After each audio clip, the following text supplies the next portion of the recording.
this film, what we're going to be doing is looking at regulation. So that's self-regulation, it's co-regulation, and what that actually means. We're going to look a little bit at the Polyvagal Theory, which is all about our nervous system and how our nervous system really responds to trauma, what gets shut down when we've experienced trauma, and how we might be able to, as volunteers, as teachers, how we might be able to really help co-regulate someone who might be very dysregulated. In this context, regulation refers to the ability of our nervous system to adjust to change. That might be adjusting to a new teacher, a stressful situation, or an emotional change. So, self-regulation is the ability to internally respond to change. For example, if you have a good enough self-regulation capacity, you will be able to feel upset, which is a human response to something sad or difficult happening, and soothe yourself so that you can change your emotional state rather than being overwhelmed with the feeling. Being dysregulated means that it's hard to shift your emotional states and there is a stuckness in the initial response. And in trauma, it is very hard to soothe your emotional state. So, co-regulation refers to the social relationships that humans and other mammals use to maintain a regulated state. In other words, co-regulation is when our autonomic nervous system is soothed by another person's autonomic nervous system. I was triaging downstairs, just looking after people, and someone came to find me and said, "We need you to come into resus. There's a guy who's really kicking off. Police have got him handcuffed. He's just thrashing about. We need some help." Young person, 17, emotionally all over the place, floods of tears, screaming, swearing, thrashing about on the trolley. Very calmly just introduce myself. It's really important to make yourself separate to whatever's going on, to not being part of the issue. So I've been asked to come and speak to him and find out what's going on. And through his tears he's saying they've got his phone. I said, "Who's got your phone?" "The police." So I spoke to the police, and they've taken his phone as evidence because he's been a victim of violent crime, which is completely understandable because they're following protocol. But the manner in which they did it was to take it from him, lock it in a bag, put it in an evidence bag, and say he can't have his phone back. Now this is a 17-year-old who's in a part of London they don't know, who's been attacked by who knows who, doesn't know where his friends are, hasn't spoken to his mum yet, hasn't been in touch with anyone. He's had every single piece of control possible taken away from him, and the sheer frustration of that has manifested him in just exploding. After everything that's happened to him that day, to then be told, by the way, you can't, as a 17-year-old, phone your mum or whoever and tell them that you're going to be all right. Just think of the grief that someone's going through, even empathising with you, just as an empathy for what other people are going to feel like. So we got in touch with some legal teams who spoke to him on the phone.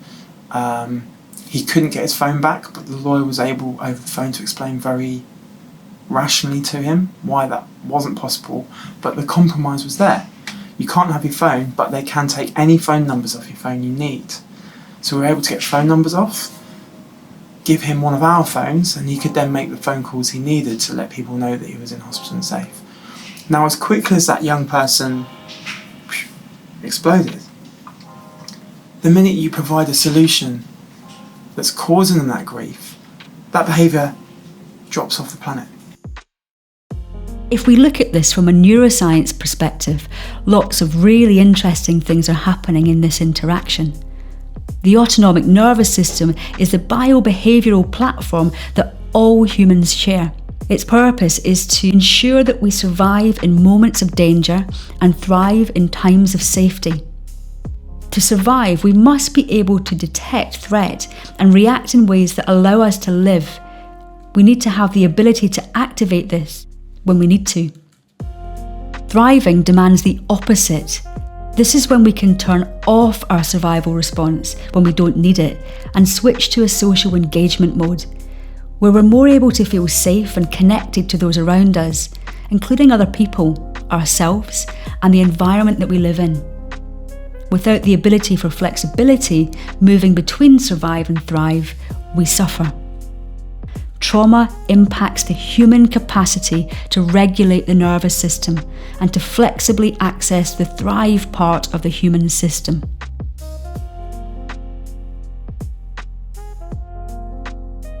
Well, we know that over half of the UK's under 18s have experienced adverse childhood experiences, and we know that adverse childhood experiences make it more difficult to self-soothe and self-regulate the nervous system. So it makes sense that for many of the young people you teach, that they will be finding it challenging to regulate their own system when they perceive they are under threat. For someone who has experienced bullying or physical abuse, being put on the spot with a question might be a trigger for dysregulation. Or for someone who has experienced youth violence, their nervous system may feel under threat if they hear words like stabbing, death, or blood. So what can we do? We all have a window of tolerance. This is the space that we need to be in for us to do all of our thinking and our learning. It's the space we sometimes call our comfort zone. We feel safe there, and it's okay to be taken to the edges of our comfort zone or our window of tolerance, but if we get pushed too far out, we will have a physiological response. The size of our window of tolerance is going to be different for everyone, depending on the type of experiences that person might have had. Someone who has survived trauma might have a very small window of tolerance as compared to someone who has not. This might mean that someone with a small window of tolerance will be pushed out of their window easily and quickly. They might become hyper-aroused, meaning they get agitated and have moved into a fight or flight response. They might start to be confrontational or be distracted from the session that you're trying to teach. Or they might become hypo-aroused and be shut off, disengaged or withdrawn. The key is to keep the group in their window of tolerance. This is done by creating safety. Safety within the group and with the material that you're talking about. In order to co-regulate someone else, we must first be regulated ourselves. If we are dysregulated, this will be felt by the people around us. Our nervous systems have the capacity to pick up other people's nervous system states. So it's really important that when we teach, we stay really regulated. Finding out what works for you is so important. So in those kind of difficult situations, for me to help regulate myself is sort of to remove myself sort of from the situation, in terms of if someone's kicking off, it's not necessarily because they're annoyed at you or they want to come for you in any kind of way, especially on the wards. If they're in for something like being stabbed, that is a really difficult situation to be in. So sort of understanding that that emotion isn't directed at you as a person and just trying to treat the person as they are.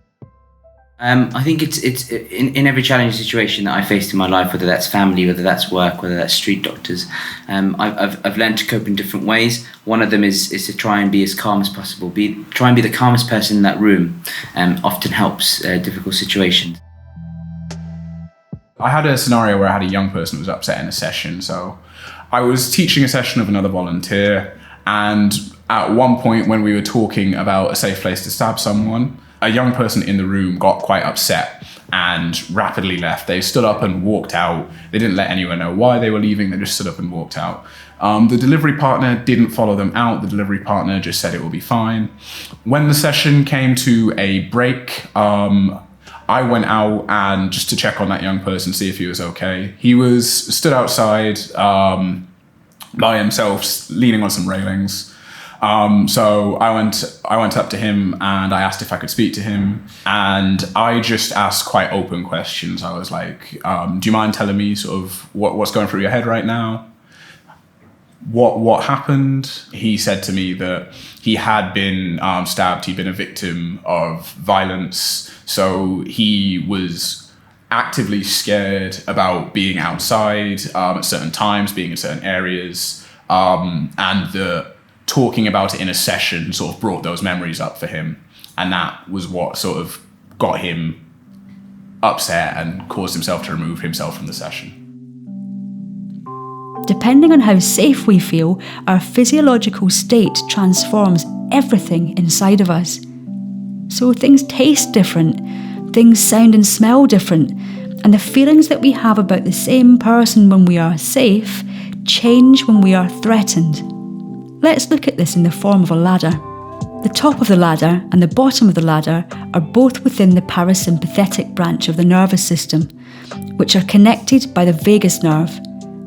The vagus travels from the brainstem at the base of the skull in two directions: downward through the lungs, heart, diaphragm and stomach, and upwards to connect with the nerves in the neck, throat, eyes and ears.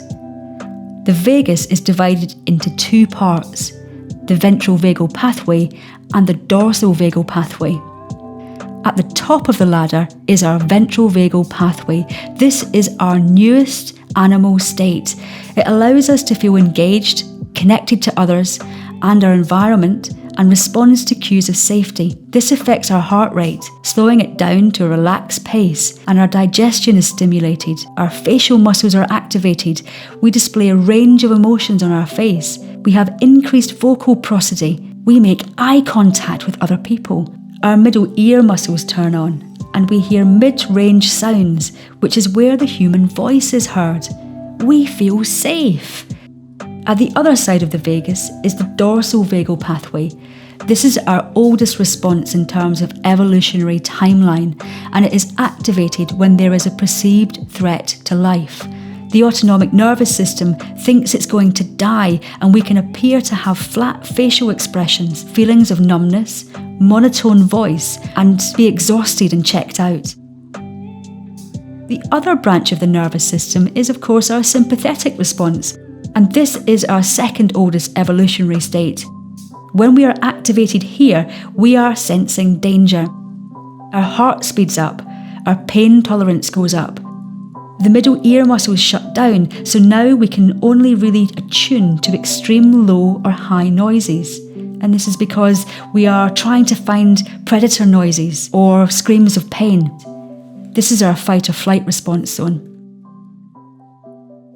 Also, something that I found helped me a little bit was allowing myself to have moments of silence in conversation. I found that if I was having a conversation with someone and it was a confrontational conversation, rushing to respond created a more stressful situation for me and that person. So again, being comfortable with silence and understanding that it's not awkward if you don't feel awkward, and giving yourself a moment to collect your thoughts before you respond to someone can be really useful in reducing stress in a situation.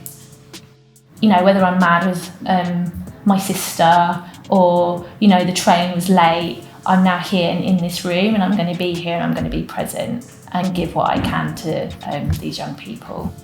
So I guess it's just to be able to clear my mind. I just need to take a deep breath and just to recenter myself, just so I'm kind of level and balanced with myself. And that deep breath just helps me calm down.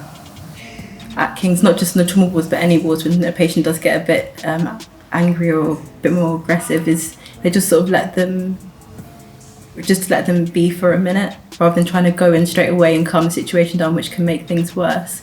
They sort of give the patient a bit of time to sort of let out whatever they're going through, and then and just sort of to calm the situation down by letting the patient have a bit of time to feel what they're going to feel and then bring it down.